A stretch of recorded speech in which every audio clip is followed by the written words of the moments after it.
Physical Education and Sports team has arranged a seminar titled Injury Prevention in Sport. The presentation aims to educate you about sports injuries and how to avoid and prevent them from occurring. I hope you acquire as much information as this session and have a pleasant time. Thank you.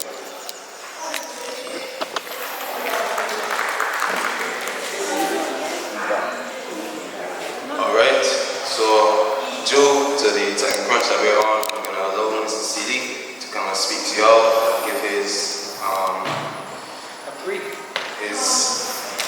experience of what he does, his profession, and how to give his perspective on how to avoid injury in sport.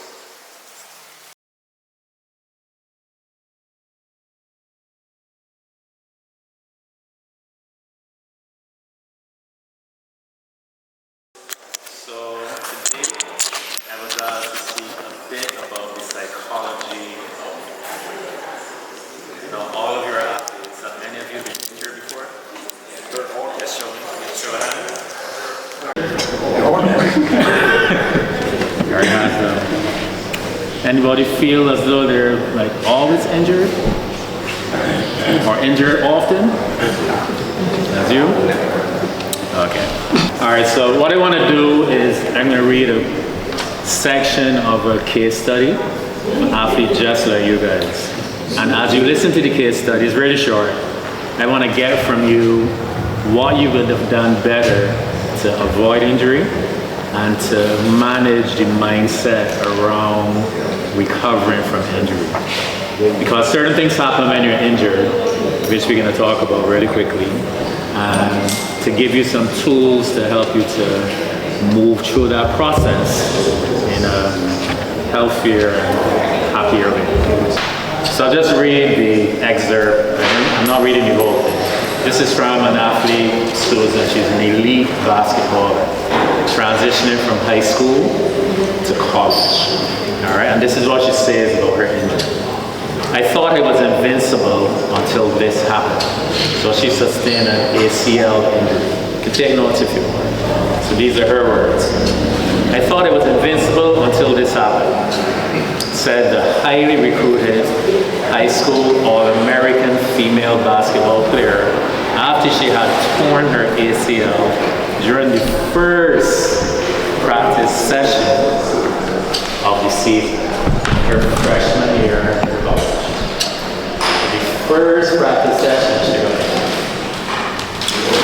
She continues to say, everything that I had worked for during my high school career had to be put on hold for an entire year while I underwent surgery and a long rehabilitation process.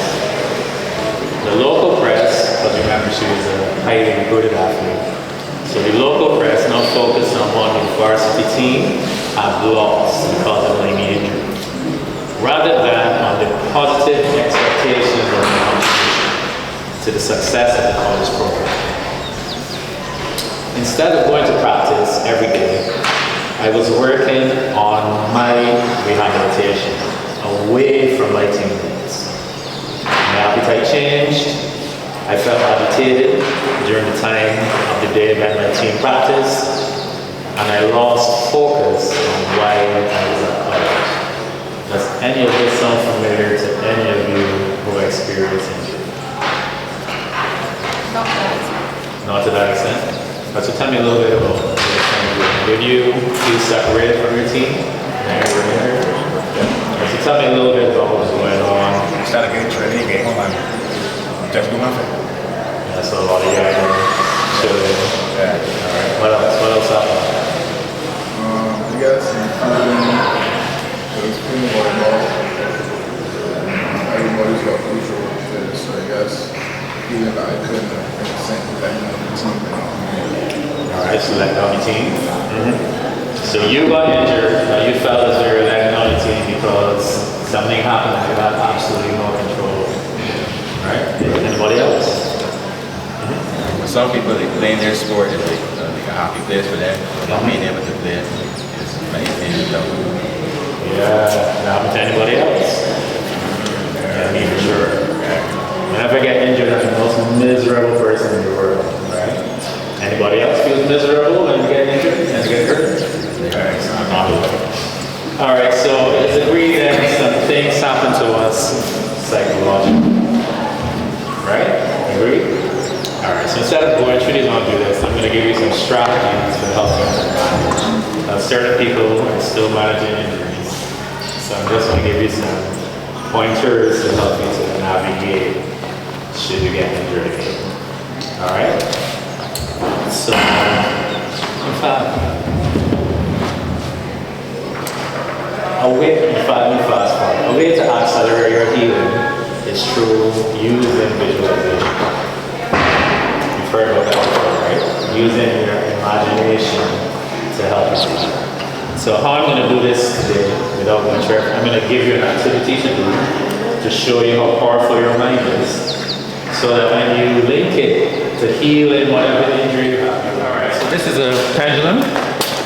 You just take one. Just take one really quick.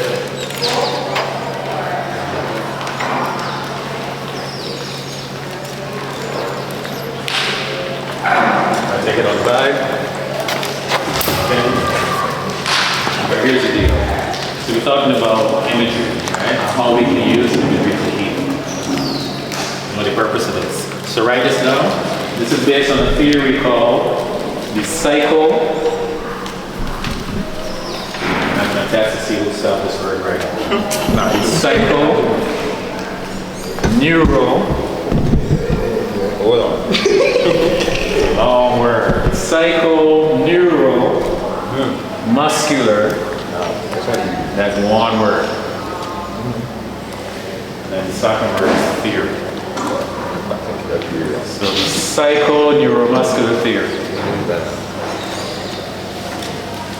I'll explain what that means at the end of it. Alright? So take your pendulum by the cord, or by the channel. Only 2 fingers, index and thumb. And now focus on one spot on your pendulum while keeping your hand perfectly still. One spot on the pendulum, keeping your hand perfectly still. Now just think about the pendulum moving left to right. Just think about it moving left to right.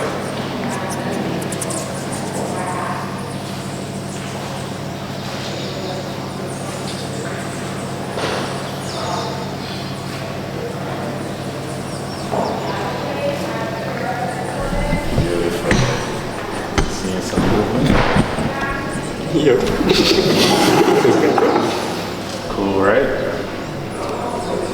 Alright, relax. Everybody has some movement? And you were just thinking about it moving, right? You weren't moving it physically. You get that? Tell me what's going on in my mind right now by looking at the pendulum. Tell me what I'm thinking about. Circles. Circles as the image, right? Tell me what I'm thinking about right now. And I'm doing this with my mind. Right? So psycho-neuromuscular theory relates to psycho. If you break it down, psycho is the thought you're thinking, the image you're holding in your mind. Neuro refers to your nervous system, so your brain, spinal cord, etc. So your thought activates your nervous system, which activates these muscles here to create exactly what you're thinking about. Everybody got it? Psycho-neuromuscular theory. So now you know the science behind it. This time, you're going to do it one more time. This time, you get to choose what direction you want to do it. All up to you. Remember, the first step is say it, find a spot, real quick. Now you get to choose what direction you want it to move. It could be clockwise, anti-clockwise, left to right, forward, backward. You choose.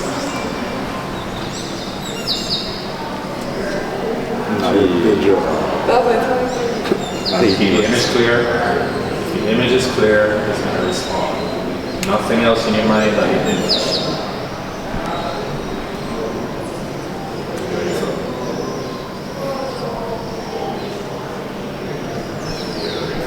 Nah. Everybody get it? Everybody get it? Yeah, I'm doing it. What happened here? They were competing thoughts. I can see it. What was going on? Just getting left, right, and clockwise. So you were shifting thoughts. Yeah. Everybody see what happened here? Yeah. So if you shift thoughts, the pendulum is going to want to shift as well. Yeah. Because it's trying to figure out, okay, what is this guy thinking about? What's your name? Rodnico. Rodnico? What is Rodnico really asking me to do? You understand? But if you hold one thought, it's going to respond. And it's going to get really, really big as you practice and get better. So how does this relate to healing? How does this relate to healing? Real simple. Think about the word. Look at the word again. The psycho-neuromuscular theory. Just imagine you moving something with your mind. That's all you're doing. You did it on your own. I didn't do it. The wind wasn't blowing because in here it's kind of hot. No fans are on. You did it with your mind and your mind alone. So if we change muscular to, if you had a bone, if you broke a bone or something. So instead of psycho-neuromuscular theory, you can say psycho-neuroskeletal system theory or whatever, right? All you have to do, in the same level of focus that you pull up the image in your mind, you can do the same thing with the injury. You would see your broken bone heal, and you just do it once or twice a day, you know, just kicks. And then the process of healing is going to accelerate. How cool is that? How cool is that? Just by using your mind, right? So now you have a tool, and you can make a pendulum on your own to practice. And the reason why this responded so quickly when I had it in my hand is because I practice often, right? And there's a window to being good at visualizing. Everybody got down? As well, you kind of want to see yourself playing a sport healthy. Right? So just play around with that. There's something called feelization. All of your athletes. Have you ever pretended that you were playing your sport and it felt as though you're actually playing it, your heart started to race and different things like that? Or you think about a negative outcome and your heart started boom, boom, boom, boom, boom. People can more relate to that one, right? Right. So that's feelization. So you're just thinking about it. And you're actually experiencing those physiological responses as if it is actually happening. Right? So I urge you to practice visualizing as if you are in the movie as opposed to watching yourself on TV doing your sport. And I'll give you a really quick example. Hold your hand out like this, real quick. Now close your eyes and pretend that you're holding a lemon in your hand. Or lime, as we call it. Everybody holding lime, you can feel it. What does it feel like? Here. Think about that. Feel it rough. Think about that. All right, so really feel it, be there. Now move your hand slowly and closer to your mouth. So when the lime gets close to your mouth, open your mouth and bite the lemon. Yeah, bite it. Bring a bite in the opposite. Alright, good, relax. Open your eyes. Tell me what happened. I don't think that will work. Anything happened? Anything physiologically? Who refused to put the line to their mouth? Raise your hand, who refused to put the line to their mouth? Oh, so people refuse to bite it, right? Right. Why do you refuse to bite it? You understand? You refuse to bite it? No, your face. You realize what happened to your face? Your face is squeezed up. Like that. Something happened to all of you, right? What happened in your case? Nothing? Did you bite into it? I bite into it. Straight. So did you taste anything? Salivated? Extra saliva in your mouth? Yeah. So something happened. So we understand. Yeah. So this is an imaginary lemon. Now this is how it works, feelization. Imaginary lemon that you either bit into it or refuse to bite into it because you didn't want to experience what an actual lemon tasted like. But you're just thinking about it. So the same thing, if you want to heal, you can use your imagination the same way to heal your injuries. Make sense, right? Yeah. To the point where people refuse to bite the lemon because you know it's coming. Exactly? Right. So that's how you want to use your imagination. All right. So as it relates to injury, you just want to use the same techniques to imagine yourself healed and just imagine yourself playing your sport. Just as if you're biting into a lemon, just as how you master manipulating the pendulum. Good? Final thing, in terms of when you are separated from your fellow athletes and you're rehabbing, you need to establish small goals for yourself. Why would I ask you to do something like that? Small rehab goals. Why would I ask you to do that? It's not right or wrong, I suggest it. You can repeat. Go for it. You can repeat. Small goals? Small Why goals. Why would I ask you to set small goals for yourself? So you don't get too big of an expectation if you don't meet a deadline. So say if it don't tell you like you got 2 weeks, but in 2 weeks you still feel but you can compete at your sport. You don't feel the way in terms of like depressed or unhappy with the results. Brilliant. The small goals you're going to achieve, right? Smaller daily goals you're going to achieve. What happens when you achieve a goal? Feel good. You feel good, right? Yeah. So it makes sense then to set small goals because when you achieve them on a daily basis, you feel good. And when you feel good, guess what happens? You heal faster. Because they're all of those neurotransmitters that circulate all through your system, right? When you feel good, right? So feeling good is a healing state. So when you're healing, do things to make you feel good, as opposed to going down the depressed route. Because when you're depressed or feeling a bit depressed, you're thinking about negative things, right? Being away from the team, I may never heal, all that kind of stuff, right? So the feel-good state is a healing state. So you want to do things to make sure that you feel good. Make sense? So setting goals makes you feel good. What else happens when you set goals? Let's say you set goals and you achieve them. You have a repository of like half a year of evidence to suggest that, yeah, I'm achieving. So what does that do to you? Start to believe in yourself more. Start believing in yourself more. And when you believe in yourself, what that gives you? Confidence, right? Is it useful then to feel confident when you're recovering from an injury? Yeah, so small goals gives you confidence and it keeps you motivated that you're going to get better. Confidence and motivation, super qualities to have with an athlete. Alright, so you got some tools. Your goal setting, you know why that's important. Why again? Because it's going to give you confidence and the M word. They can be more motivated. So as you achieve, you're going to feel more and more motivated each and every time. Good? Unfortunately, I have to run off.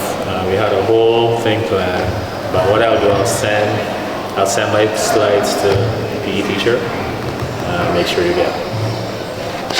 All right. So before I go, I'm gonna ask you to do one thing really quickly. Have your athletes, so have 5 minutes. All right. When I cross my hands, you bring your hands together. I'm gonna cross my hands like this. Whenever you cross, you bring your hands together. Ready?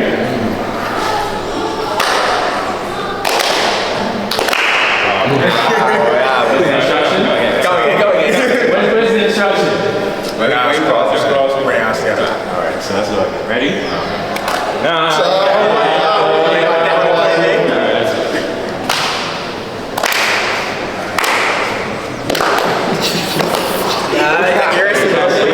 Every time. All right. Now I'm just gonna change the speed, right? So I'm gonna keep crossing and just change speeds. All right. So be careful.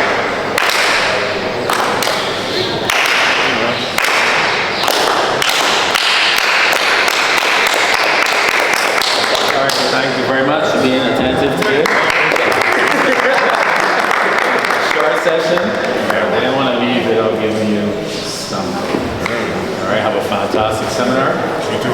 Hopefully, I'll see you next time. All right? Thank you very much. No problem. name is Zachary Alexander from the Christchurch Foundation School. We were here today to participate in the Alleyne School's CAPE SBA. It was a seminar. I was joined today by Jenna Batson, Ethan Gittings, Nicole Carrington, Kyle Johnson, and Sarah Rayside. All of us do CAPE. We are in the upper 6. I'm not too, I think so is the Alleyne School group. And we had a good time today. They did a pretty good job. So we'd like to thank them for inviting us on, and yeah, stuff like that. My name is Sarah Rayside. I'm a student at the Christchurch Foundation School. I am in upper 6 and I do CAPE. I also play volleyball. I am currently at the volleyball junior trials to meet the Barbados team to travel in July. Today's session was very impactful. It helped me to learn how to manage different injuries and such, and how to prevent myself from getting injured. So it was very educational, and I am very happy that I got to experience it. Hey, my name is Kyle Johnson. I'm a part of the Upper 6 PE and Sport class, and today's session is very important to people like athletes or just people that are trying to keep their health in shape, because it helps us to realize how big some small things are, like warming up before doing certain activities, or stretching at home, or just doing the necessary requirements, to help keep the body in shape. Hi, my name is Rodnico. I'm also a member of the Church Foundation in Upper 6 PE class. Well, for me, the main takeaway from today's seminar, being an athlete and being surrounded by athletes, is from what the first speaker told us, is visualization is a very key part of injury recovery and injury prevention, because if you visualize something, that psychomotor is going to trigger all the neurons and things in your back to heal and to speed up the process. And the physiotherapist also told us that physios are not just there for helping with injury recovery, but also for injury prevention. So me going forward, I will put that in place. I will add them into my regular routine to avoid injuries. So I'm not only going there when I'm hurt, but before, to avoid getting hurt and to, prevent any further injuries and to preserve the body. My name is Ethan Gittings, and I'm also a member of the Christchurch Foundation Upper 6 PE class. And in the CAPE club program, a lot of things we learn are about perhaps sports management.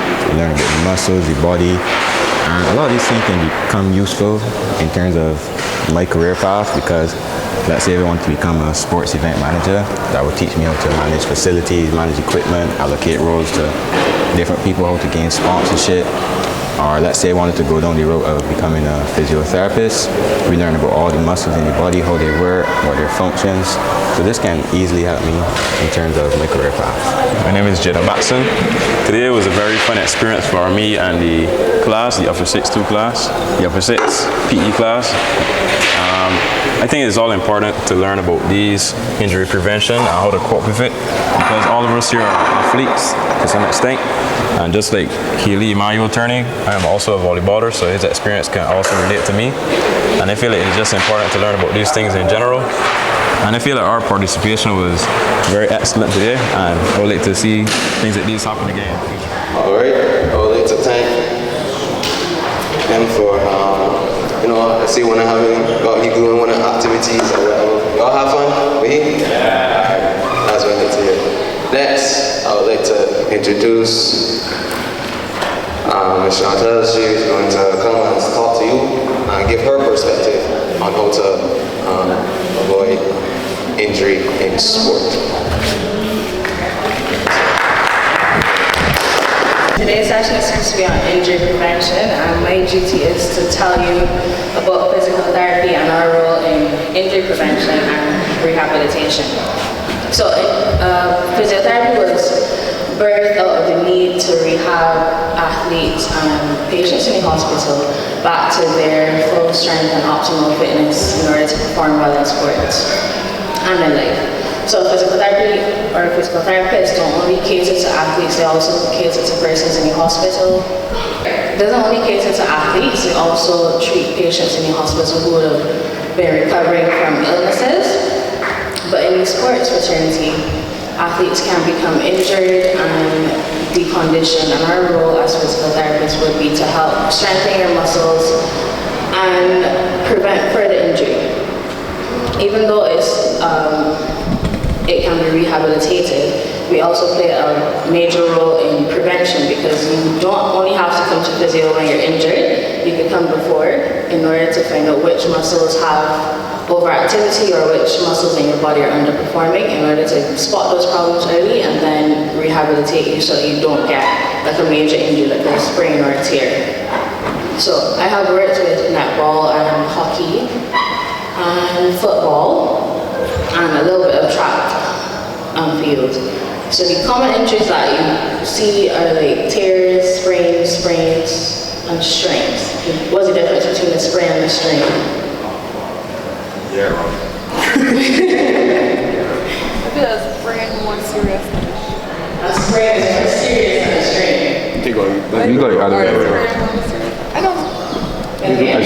A strain is when you overwork the muscle to the point where it almost tears. And a strain is just shy of the A sprain is when you roll the muscle, when you roll over on I the think it happens more in on the ankles, in the ligaments, yes. So strains are In muscles. overwork them or overstretch them, and they become torn, either completely torn or partially torn, and they can become completely avulsed from the structure that they're onto, which would be a bone or a ligament or a tendon. Sprains happen to ligaments. So if you roll your ankle, the structures that will be involved would not only be muscle, because muscles are everywhere, but there are more ligaments in the ankle than there are muscles. So if you roll your ankle, then you overstretch your ligament, and it causes pain, instability, and all these symptoms that we know and do not love. The difference is with a strain, your muscle can be either attached if it's been fully avulsed. Avulsed means that it's been pulled off the bone or the tendon that it's attached to. It can be reattached surgically, or if you have a partial tear, you can rest and rehab it and allow the muscle fibers to reconnect. However, with a sprain, because ligaments don't have a good blood supply, then it's important that you strengthen the muscles that they're attached to or that are surrounding the area, because there's no way you can make it shorter if you overstretch it, if you understand what I'm saying. Right, so in football, hockey, and netball and volleyball, we all have to jump and land and make swift turns and twist, and then that exposes us to the possibility of injury. What are some of the injuries that you have seen or you've had yourself? Footballers. Oh, football? Yeah, you can know. Shoulders, coming out of place and stuff like that.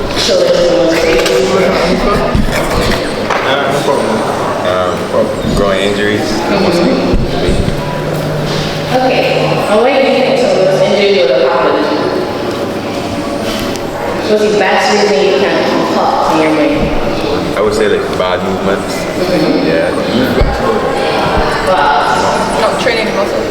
Not training muscles. Also, way to one. A lot of different athletes. Pardon? What else? Poor warm-up. Poor warm-up. That is hit the nail. So, a lot of times we forget to get to games early or to train early, and we just sacrifice warm-up just because it's the easiest thing to sacrifice. And we do 5 minutes of jogging and think that our heart rate has risen to the heavens, and then we forget to stretch, we forget to do preloading activities. But warm-up is so important because your heart pumps at a different rate and a different intensity when you're walking calmly down the road in town, in opposition to when you're running hard on the court or on the field. So it's important to bring your heart levels to that optimal heart rate for training or game before you just throw it into it. You want to warm up properly and bring your heart rate to a steady increase. Secondly, stretching. Again, your body has different demands doing different activities. So walking does not require your muscles to pull as hard and fast as when you're doing a jump called a spike in volleyball, or trying to shoot in netball, or trying to what is clearly ball in football. So it's important that you stretch your muscles and allow allow them to become pliable and available to you to use during your games or training. You see, you never stretch whole muscles. So in that regard, it's important that you warm up first, as in jog. You jog, you bring your heart rate to a good level. Do you know how to calculate your heart rate max? We might have a watch. Good try. There's actually a calculation for it. And this max heart rate is supposed to be your training level, and then you just come right on back for a game. So it's actually 220 minus your age. And that is the heart rate you should be training at, and then it's around your score for a game. So you bring your heart rate to that level, and then you want to stretch because your body is not warm, and you're able to have more use of your muscles. After that, for a footballer, for example, a goalkeeper who has long throws to make or long goal kicks to make, you want to do those activities without the ball, just to get your muscles aware that you're ready for action or ready to do this particular motion. And then you add the ball and you make it a game speed action though. This allows you to not only not cramp up, but to not catch muscle tear. So I'm going to demonstrate how a muscle tear happens. So I want 5 of you to stand up.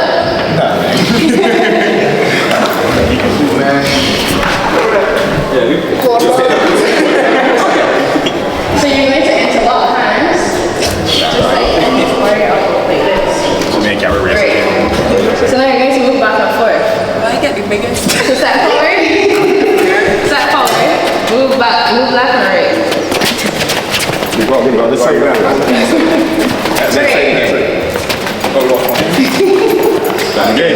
Alright, so now I want you to turn, keep your hands interlocked and turn and face him. Good, so turn now, switch hands. Good.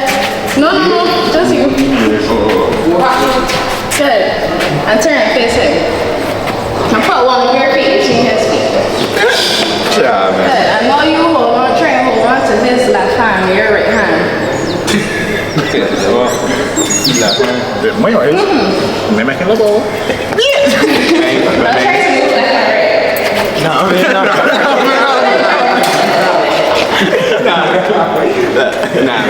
Okay, That would work. this is what happens when you have a knot in your muscle. And you just get to one spot and that's extremely tendon. It feels like it has a big ball of fibrous tissue. That is what you call a knot in your muscle. That happens when you don't warm up correctly, you don't allow your muscle fibers to stretch out adequately. Then when you try to put so much force and expend so much energy in your running, then you can cause your muscle fibers to shear and pull off of one another or the structure that they're adhered to. So that's a knot. So remember that every time you go and play a sport. Next thing, if you know you've had an injury before in your shoulder or your knee, it's important that you spend extra time taking care of that area during warm-up.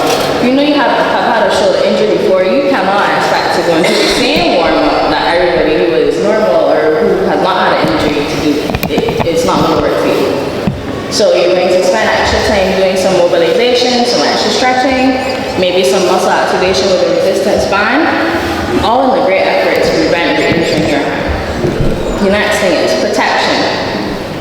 You know your ankles are weak and wobbly, maybe you don't have the best jump and landing, you want to make sure you strap up before the game. Don't wait until you have an actual injury to start to wrap and ask for rigid tape and KP tape. If you know you have an area of a niggle or instability, make sure you pay special attention to it and protect it. Now, concussions. That has been a big topic in sport, and it's especially big in football because we have so much heading and so much collisions in the air. My job as a physio is to assess you on the field, or the medic, or whoever is the primary care at the bench. We assess him at the pitch, whenever it's happened, and then we have to make a decision if he needs to come off and be monitored or if he can continue playing. I bet when you get to that stage, if you're ever in a state of a head collision and the medic is coming, please listen, because athletes really like to play and I understand because I want myself. But you need to understand that concussions are serious things. Do you know what a concussion is? What is it? When your brain is shaking, fighting, Small. I don't know if you Alright, so it's a temporary interruption of brain function. If you think about that, and how many functions your brain has, then you understand why you need to rest it if you have a concussion. So physios and sports therapists, we rehab you after concussions and we take you through a gradual return to sport protocol that has been set up by your different associations. I beg you to come play with them because they're for your benefit. I think that's what I have. Yeah. So, questions? I know you have a ton. You can ask me anything about sport, physiotherapy, treatment, rehab, prevention. What are you laughing? Jesse, my The lab. education programs you mentioned. So I went to the University of West Indies on the campus, that's in Jamaica, to study physical therapy because there's no other institution in the Caribbean that does it. Outside the Caribbean, you have many universities that would offer that program in DPTs, which is a doctor of physical therapy. So in the US, when you study physical therapy, you automatically go through like 4 years instead of the 3 years like in the Caribbean. And then after you're awarded the title of a doctor of physical therapy. And then you do your state exams and you're allowed to work in the US. In the UK, it's similar to the Caribbean. And they have recently transitioned to offering the doctor of physical therapy as well.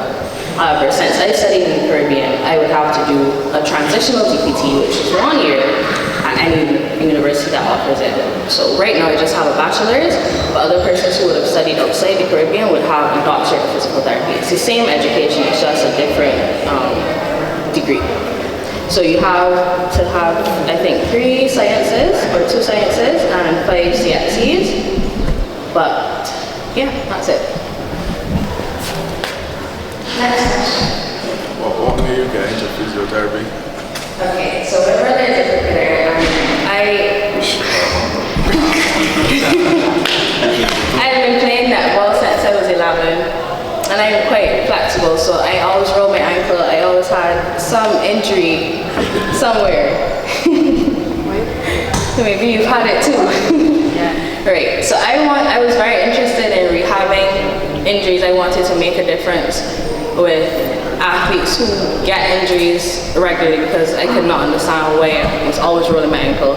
And there was nobody to tell me that I needed to strengthen my tibialis anterior or posterior or any muscles surrounding my shins. And I hated being injured, so I wanted to make sure that when I got injured, I could do it myself. Next question. What's the worst injury I've ever seen? In detail. Very strange. Okay, so last year at the CXC Games, I was on the bench for netball and I saw a player. She had previous knee injuries, but they were minor, so I strapped her knees. And then she went to play and she was catching the ball and she just landed and her foot went out. And immediately I knew it was an ACL tear. I don't know how it was a feeling, but the pain that I saw that she was in made it really traumatic for me because obviously I'm a netballer, I know her, and I can see that her knee is done with. And she had, She had World Cup coming up in about 2 months, and it was heartbreaking to have to tell her that she will be out for that and the rest of the year, and all the other tournaments that was coming up. The most gruesome was in football.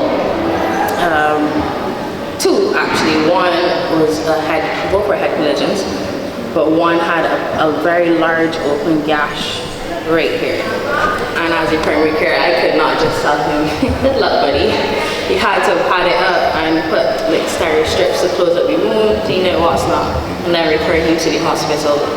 And the second one, there was a player who was substituting for another player, and she went in the goal bar. She's not a goalkeeper, and she ran headfirst into the goal bar. It's funny at the time, but she had a bad concussion. She did not play the goal bar. The goal scorer? No. At least you so that's pretty short and way to post. How often? Next question.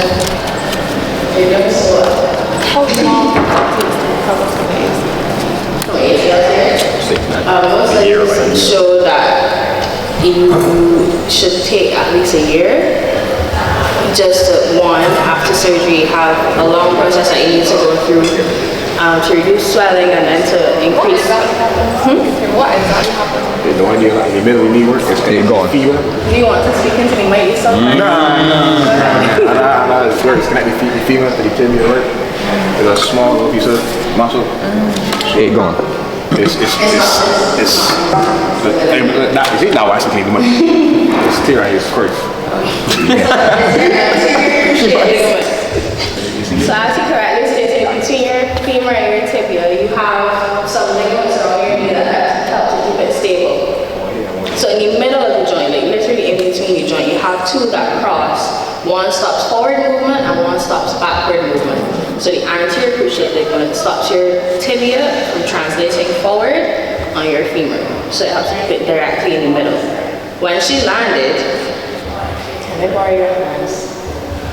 Just to do this. But you got to play upside down. Right. So this is the femur, this is the tibia, and this row line is the ACL. When she landed, obviously she landed in a bent position, and her foot slid forward. So it pull it about 80% off of her tibia. Yeah.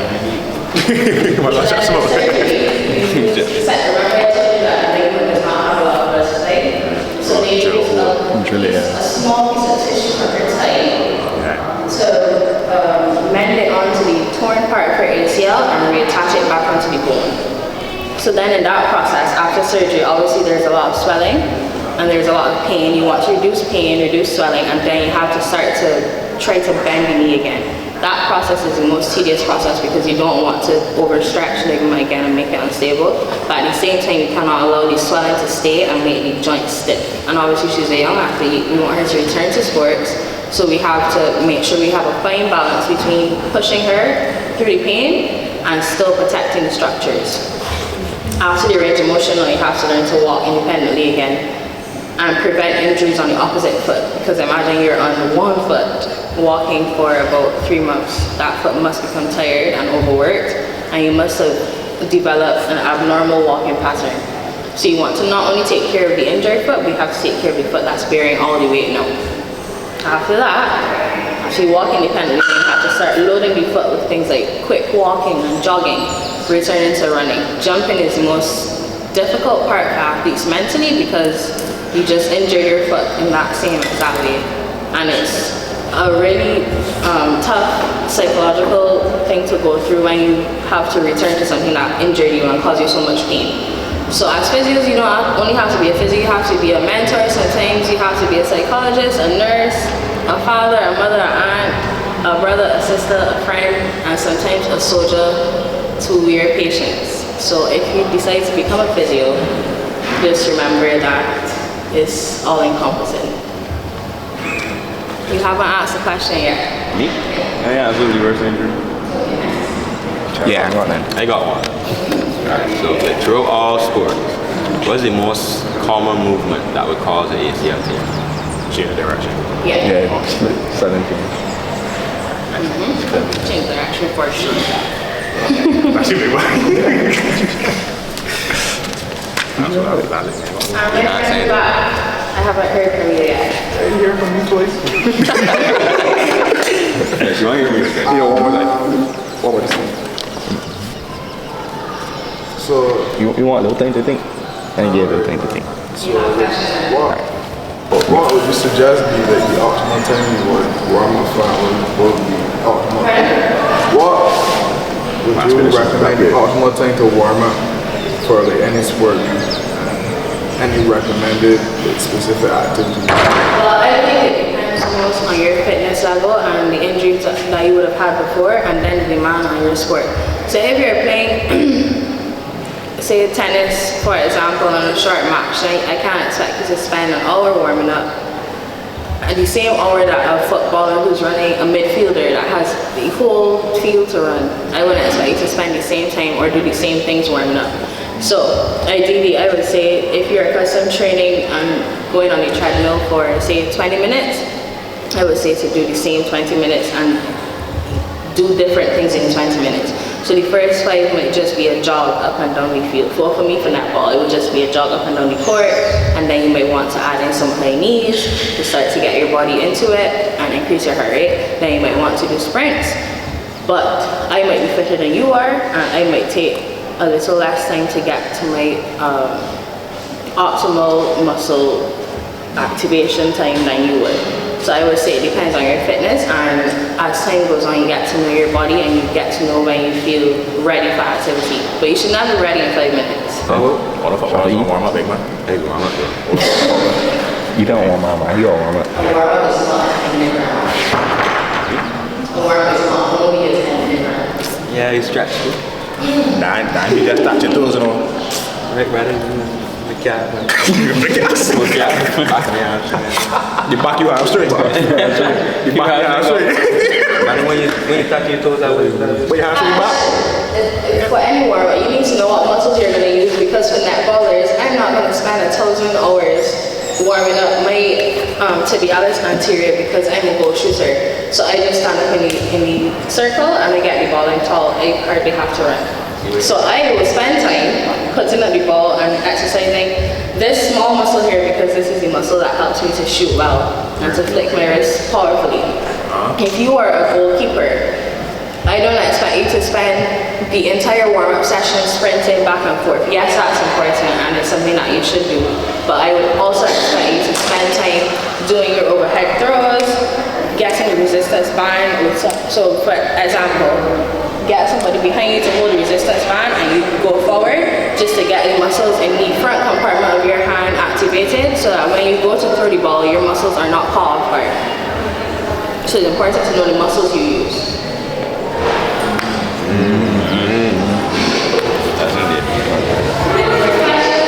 What's the more? What would you recommend to do to revert? Think. I have a weak rotator cuff. Build that. Seven? Is that what? Ask the question. Ask the question. Not making it. I think Yeah, No, make it. where was that coming to my head? So there are a lot of exercises. If you Google rotator cuff injuries, it will give you a demonstration. I will tell you, but in case you forget, Google rotator cuff strength exercises, and there are a couple. We call them like Y and M. If you see Y and M exercises, so you put your hands out like this, and you bend over slightly, and you just go back and forth. That is Y, and then there's one here. You go back, and then you can go up like this, and each movement works a different muscle. In addition to that, so not only that, you can go into the gym with somebody who is well educated about your injury, and not just any random person that has big muscles. So make sure that the person who you are asking to assist you with the gym knows exactly what you need to work on, which will be your rotator cuff. In strengthening it, you want to protect it, so you don't want to lift weights that are too heavy for you, because that leaves you open to more injury or to straining the muscles that you're trying to strengthen. So yeah, wall push-ups is a good place to start if you can't do a push-up. Right, so wall push-ups would be your starting. We're terrible here. Yeah, wrestling week. So you said you got that? Yeah. Yeah, I think. We'll push up. Oh no. Let's do one muscle which you gonna work with. Yes. You going clean? All right, count. One count. We have a push-up demonstration. You got the way walk through.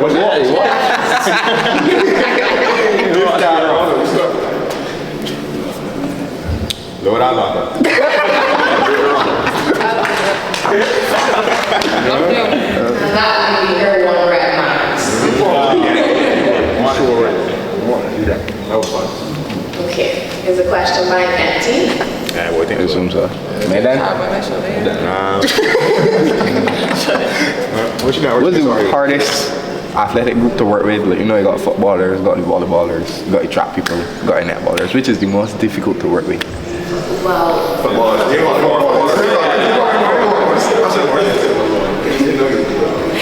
Footballers for at this moment because they don't like to listen. They will be in 10 out of 10 pain and you can't get them off the field. It's just how you think. That's true. Work harder and stubborn. Yeah, definitely.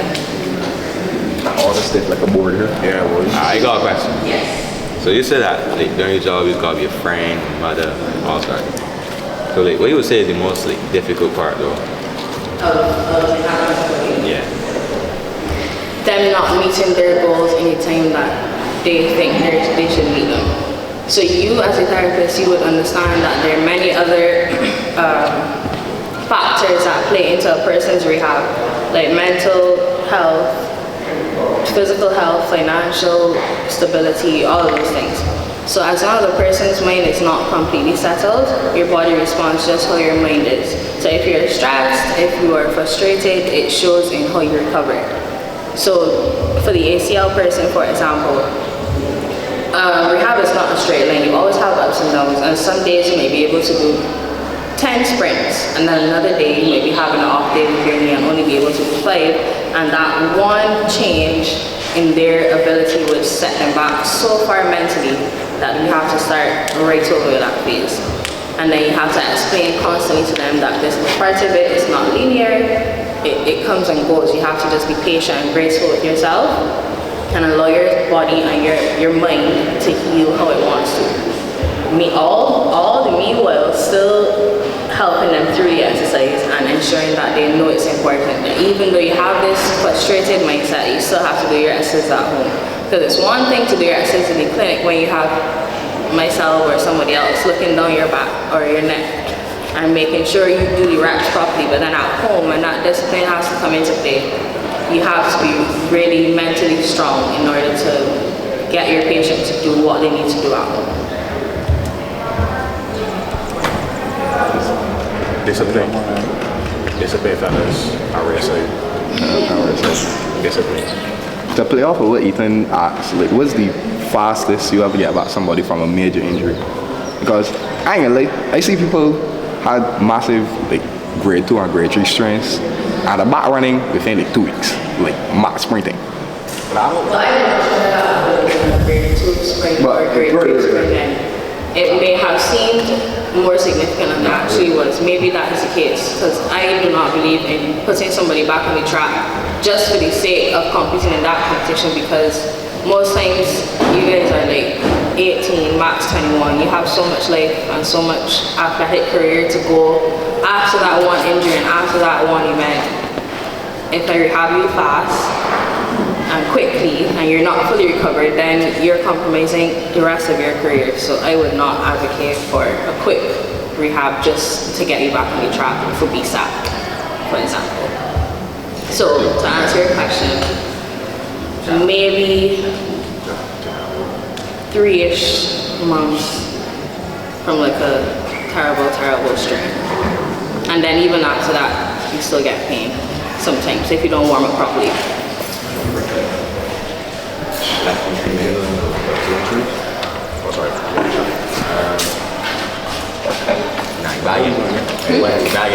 We're gonna get it, yeah, more time. Oh, all right. Yeah, where is it? I work at the hospital and I work at a private clinic and I also do my own visits. And I work, you want to know the teams I work with as well? I work with the under 16 netball team. This is my second year with them. I work with the male, men and women football teams. I worked with the junior national team for hockey for the junior Pan Am Games last year. And I went to CXC Games as a part of the Barbados team with the Olympic Association. Nice. And do they anything like from any of those there can I would say interns? Pardon? Do they do internship program?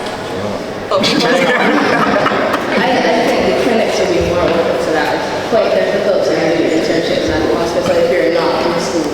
But during school you do have rotation down the hospital. Anyone? You stand it. You want to do this? Yeah. Okay. They want you to talk every say my feels over way every time. How you going to do question? Say that every time. Like that. All right. Well, that's my time. And if that just came in from the questions, I think this is therapist. And if you have any questions that you need to ask me. No. No? All right. Well, thank you for having me. That's my time. I hope you enjoyed it.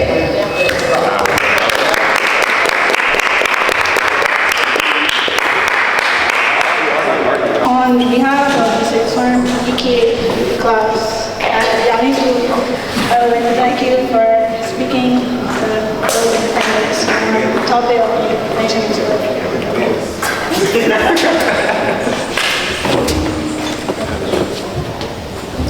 Yeah.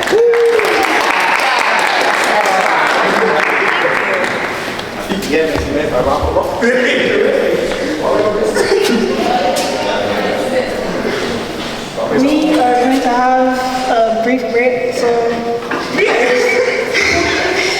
there's cooling back. You can start making your way there.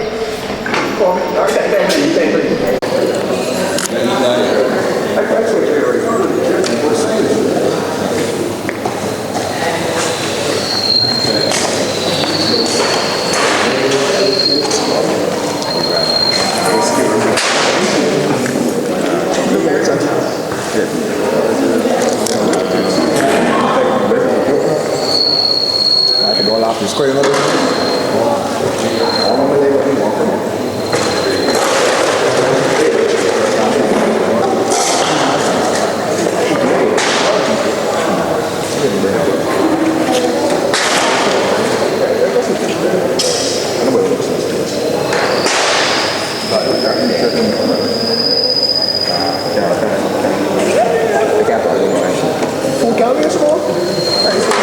I don't think they just want to talk about it.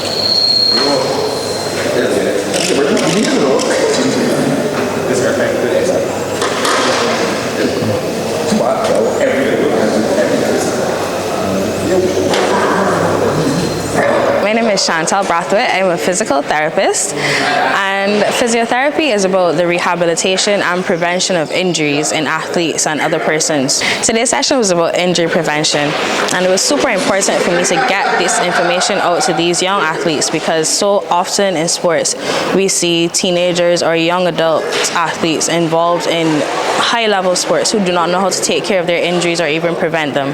They don't know the importance of a warm-up or a cool-down, or the importance of stretching, or even how to stretch.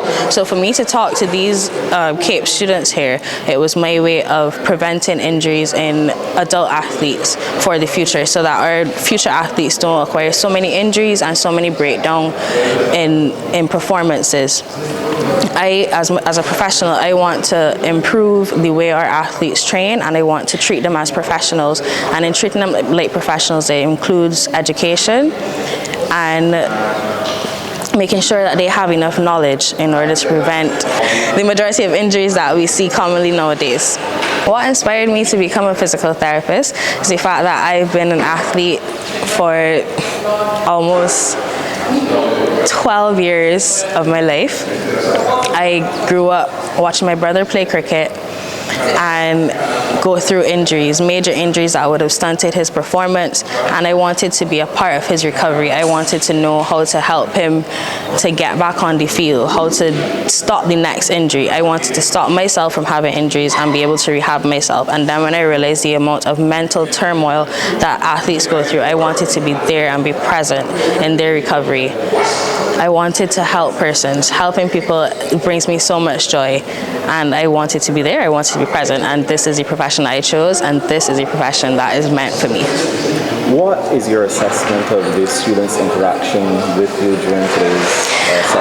I think that they're so interested in sports. I think that they were excited and eager to ask questions and get more information, and I love that in athletes, because you can't feed a closed mouth, and I love when they have questions and they need knowledge. Like, the hunger for knowledge was really refreshing, and just to know that they want to know how to cure themselves, how to prevent injuries, was like a breath of fresh air.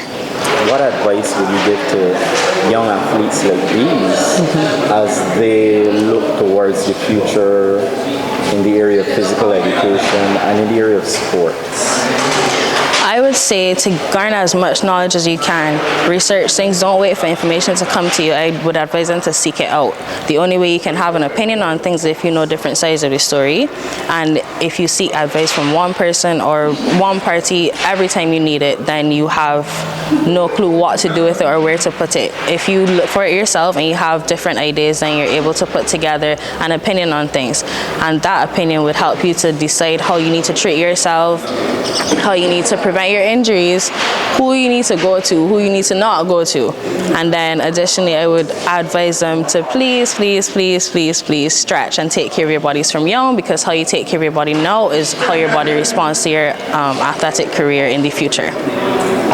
And finally, where can one find you if they would like to learn more or benefit from your services as a physiotherapist? I work at a private clinic, POPS Physiotherapy, and you can find me there. We're located in the Aquatic Center. Are there any social media handles? Yes, so I have my own physio page as well. The literal name is My Physio Page on Instagram.